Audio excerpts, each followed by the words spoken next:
Desa Karangsari merupakan salah satu desa di Kecamatan Kembaran, Kabupaten Banyumas yang penduduknya terkenal akan keramahan dan kegotong royongan. Berdasarkan hasil observasi yang telah dilakukan kami, kondisi sosial ekonomi masyarakatnya beragam. Dilihat dari data mengenai kondisi sosial ekonomi, masih banyak masyarakat yang belum bekerja. Selain itu, tidak banyak masyarakat yang memiliki lahan untuk melakukan kegiatan budidaya tanaman sendiri dan kesadaran masyarakat akan pertanian juga masih rendah. Desa Karangsari kaya akan sumber daya nabati dan memiliki tanah dengan kesuburan yang baik. Namun sayangnya hanya bergerak pada sektor pertanian yang sebagian besar lahan pertanian hanya digunakan untuk bertanam tanaman padi, jagung, dan kedelai. Padahal di sisi lain, masih terdapat potensi yang besar untuk memproduksi beberapa komoditas tanaman lainnya. Pada saat ini, berbagai komoditi yang mempunyai prospek sebagai bahan pangan alternatif mulai dikembangkan berkaitan dengan semakin meningkatnya kebutuhan akan pangan. Hal ini bertujuan agar masyarakat tidak hanya menggantungkan kebutuhan pangan pokok terhadap padi, tetapi juga sumber pangan lainnya seperti jenis tanaman umbi-umbian. Salah satu tanaman tahunan berupa umbi-umbian yang juga dapat dijadikan sebagai bahan pangan pokok selain padi dan memiliki peluang besar untuk meningkatkan kondisi sosial ekonomi masyarakat Desa Karangsari, yaitu tanaman porang.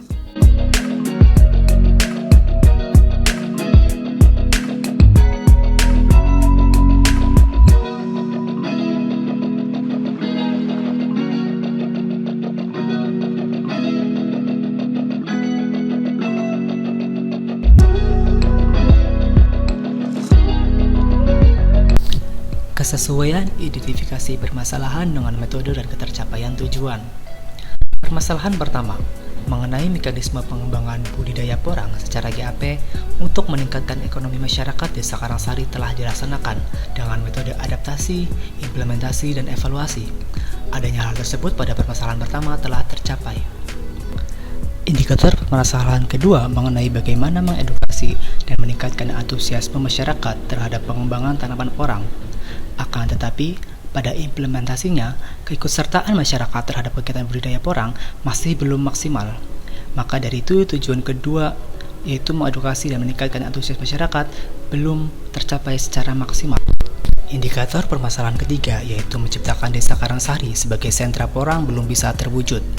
Hal ini didasarkan pada penjelasan poin 1 dan poin 2. Dan untuk mencapai tujuan tersebut membutuhkan waktu yang lama dan diperlukan kegiatan secara bertahap dan berkesinambungan terhadap budidaya porang.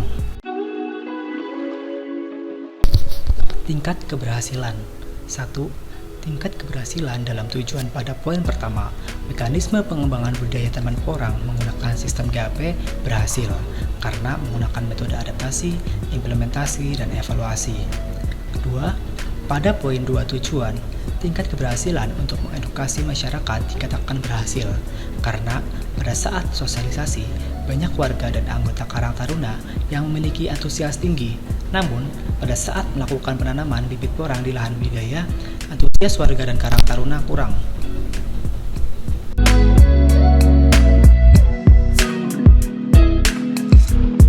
Tahapan metode. Metode yang dilakukan dalam mencapai tujuan ada 3. Yang pertama, proses sosialisasi. Proses sosialisasi dihadiri oleh Karang Taruna dan kelompok masyarakat. Kemudian setelah melakukan sosialisasi dilakukan dengan kegiatan penanaman. Penanaman kering ini dilakukan di dalam greenhouse dan di lahan budidaya porang. Setelah dilakukan penanaman, kemudian dilanjutkan dengan pemeliharaan tanaman, yaitu dengan cara menyiram dan merawatnya. Indikator yang telah dicapai. Masyarakat yang mengikuti pelatihan dan pendampingan keseluruhannya sangat antusias dan mendukung program pengembangan budidaya porang yang dilakukan di Desa Karangsari. Luaran wajib. Luaran wajib yang telah kita lakukan yang pertama adalah pembuatan buku panduan budidaya porang dengan Good Agriculture Practice yang dicetak dan dibagikan pada saat sosialisasi, serta publikasi kegiatan yang sudah diterbitkan di Instagram FPP UMP, Instagram Kemahasiswaan UMP, dan website Kemahasiswaan UMP. Tingkat kesesuaian pelaksanaan dalam beberapa aspek. Yang pertama adalah biaya. Biaya yang telah digunakan juga telah memenuhi pedoman aturan yang dibuat oleh Kemendikbud. Biaya yang telah diberikan oleh Kemendikbud telah kami gunakan untuk pembuatan greenhouse, pembelian bibit porang, dan pembelian sarana prasarana penunjang kegiatan PHP 2D. Yang kedua adalah personil. Personil yang terjun dalam mengikuti serangkaian kegiatan terdiri dari tim pelaksana PHP 2D HMPS Agroteknologi UMP, Karang Taruna, kelompok tani, dan masyarakat di Desa Karangsari. Yang ketiga adalah metode. Metode yang digunakan itu ada adaptasi, implementasi, dan juga evaluasi.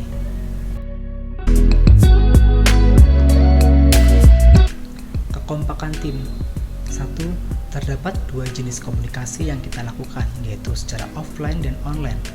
Offline kita lakukan dengan kita melakukan rapat internal secara langsung, bertemu dengan anggota tim maupun bertemu dengan dosen dan juga perangkat desa dan mitra PHP 2D.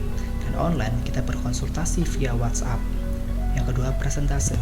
Presentase kekompakan tim bisa dinilai sekitar 98% karena setiap individu di dalam anggota memiliki kegiatan di luar PHP 2D yang tidak dapat ditinggalkan. Peran dosen pendamping. Peran dosen pendamping di sini sangatlah penting. Peran yang telah dilakukan oleh dosen pendamping kita diantaranya adalah membimbing dan mengarahkan dalam penyusunan proposal, melakukan monitoring lahan budidaya, dan melakukan pendampingan pada saat kegiatan sosialisasi dan peresmian greenhouse. Potensi keberlanjutan. Kegiatan penanaman porang ini dapat dilakukan secara berkelanjutan karena kami melakukan penanaman dengan dua metode. Pertama, penanaman dengan bibit tanaman porang atau katak, dan yang kedua, penanaman dengan umbi tanaman porang. Informasi yang kami dapatkan dari petani porang sekitar Banyumas, katak tersebut dipanen dengan cara menunggu sampai katak tersebut layu dan jatuh dari tanamannya. Katak yang sebelumnya ditanam dalam polybag berkembang menjadi umbi porang dan dapat dipanen kemudian dibibitkan kembali pada lahan.